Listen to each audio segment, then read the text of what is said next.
Hello everyone, welcome to Endless English. English is a mellifluous language which brings beauty and sweetness in everything and everywhere. You are all the wonderful creation of God, so as your creations. Beauty is power, love of beauty is taste, and the creation of beauty is an art. When your mind is filled with the poetic fervor and zeal, you become the creator of beauty, and you can also be called the duplicate Brahmas. Even though beauty is the eyes of beholder, as a sculpture beautifies a statue, as an artist beautifies the art, the writer beautifies his work. Because beauty is truth, truth beauty, that's all, yea, no on the earth, says John Keats. As the potter beautifies the mud pot and brings an immortality to his work, the words are given life and beauty with the colorful language ornaments which are called figures of speech. Figures of speech is a palette in the hands of the writer from which he takes the color to beautify the verse.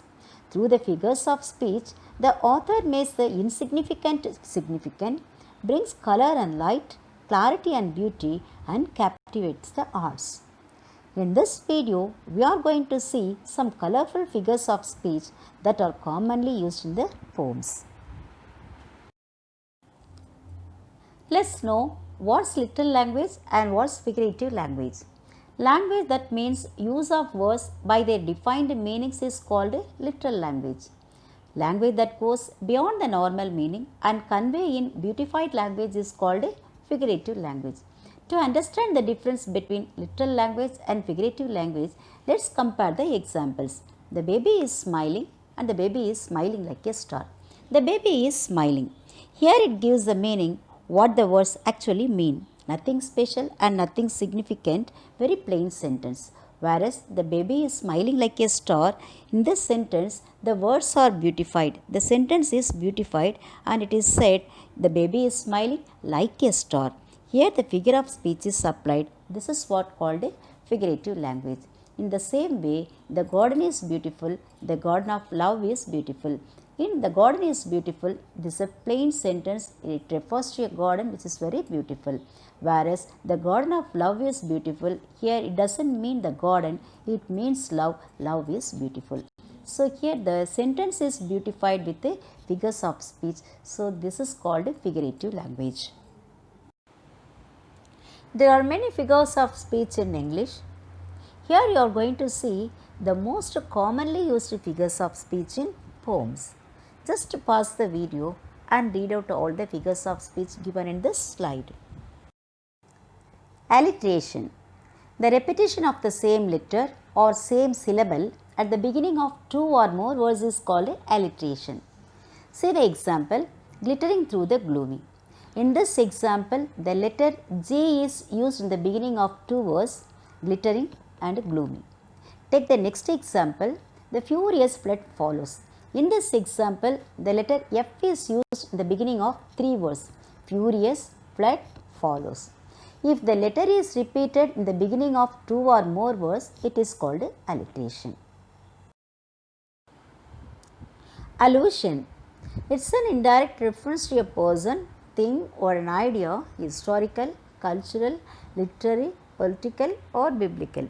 So we have biblical allusion, literary allusion, historical allusion, geographical allusion, cultural allusion, political allusion, etc. Biblical allusion. We can take the example Garden of Eden. Eden is a place mentioned in Bible. Since it is taken from the Bible, this example is called as biblical allusion. Literary allusion. Don't act like a Romeo. In this example, the word Romeo is taken from the play Romeo and Juliet written by William Shakespeare. Since this word is taken from literature, this is called a literary allusion. Next is historical allusion. Be like Ashoka the Great. Ashoka is a king in the history of India. Since the word is taken from the history, this is called a historical allusion. Next is geographical allusion. Etna smoking. Etna is a volcano. Volcano is the geographical features of the world. So this example is said as geographical allusion. Anaphora. The repetition of a word or phrase at the beginning of successive clause to achieve an effect is called anaphora. See the example, we shall go on to the end, we shall fight on the seas, we shall fight with growing confidence, and we shall defend our highland. In this example, the phrase we shall is repeated in the beginning of every clause to get a good effect. This is called anaphora. Here comes assonance. Similarity in sound between internal vowels in neighboring words is called assonance. See the example, the cat jumped here and there and everywhere. In this example, the internal vowel sound is repeated in the words here, there and everywhere. This is called assonance. Apostrophe. It's a direct address to some inanimate object or some abstract idea as if it were a living person or absent person. Hello darkness, my old friend, I have come to speak with you. Actually, darkness is an inanimate object, but in this example, darkness is addressed as old friend as if it were a living person. This is apostrophe. Chiasmus. A verbal pattern in which the second half of an expression is balanced against with the first but with the parts reversed.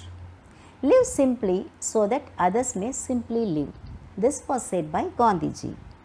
Others may simply live is a clause in the second half of the sentence.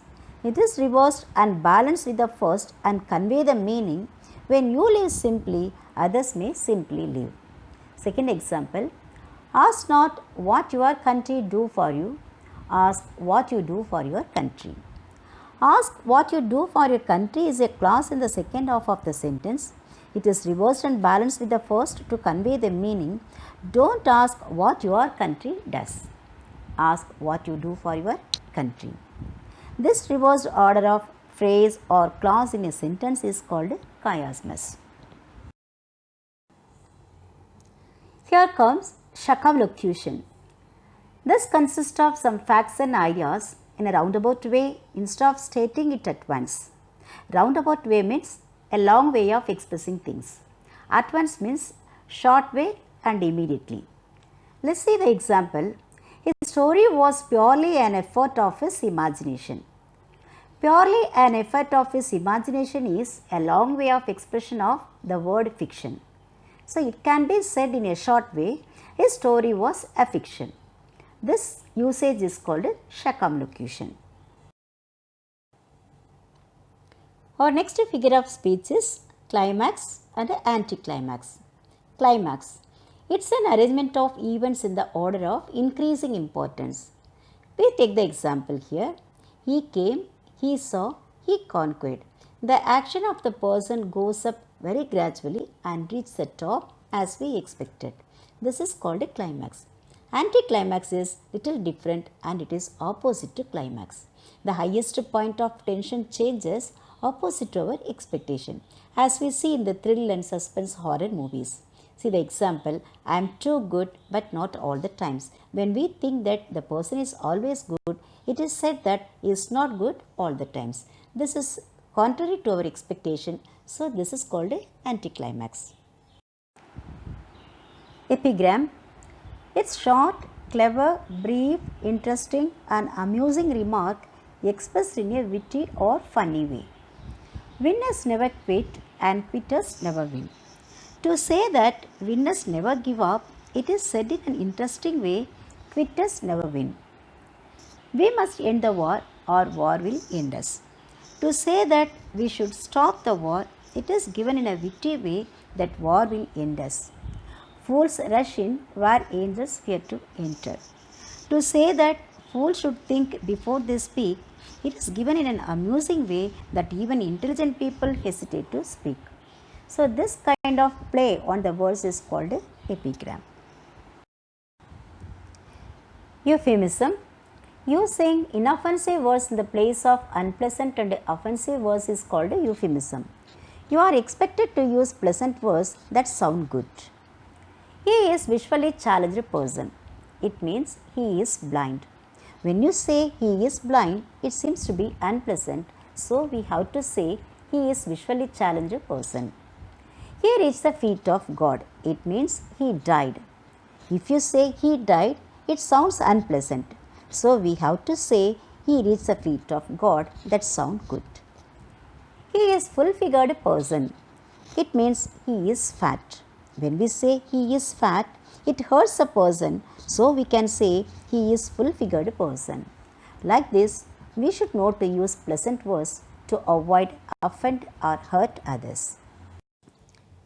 The figure of speech here is hyperbole.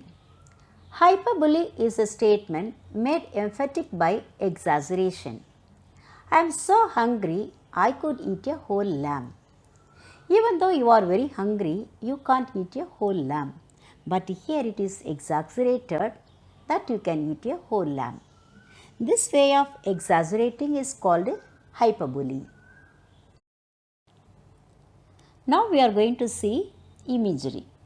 Description of writing things appeals to the senses like sight, taste, touch, smell and hearing is called imagery. When you read a word, if you feel the taste, smell, sound and touch of the thing in your imagination or in your vision, it's called imagery. Read the examples. Footprints on the sands of time. When you read this example, when you read this word footprints, you can get the image of footprints in your vision. In the same way, when you read the example, the fresh and juicy orange is very sweet, you can feel the sweetness of the fruit in your imagination. This is called imagery. Irony or sarcasm. In this mode of speech, the real meaning of the words used are different from the intended meaning. The child of the cobbler has no shoes.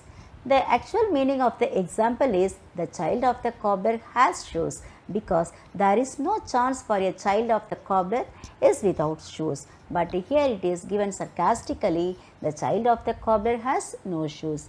The second example, a pilot with a fear of heights. A pilot doesn't have the fear of heights because he is driving the plane at the unimaginable heights. But here it is given sarcastically, ironically, a pilot with a fear of heights. This mode of speech is called irony or sarcasm. Lighthearted. It's an opposite of hyperbole. An affirmation is conveyed by negation of the opposite. I am not a fool. The meaning of the sentence is I am smart. I am smart is an affirmative sentence, but this affirmation is conveyed by negation. The second example, he is not merciless. The meaning of the sentence is kind.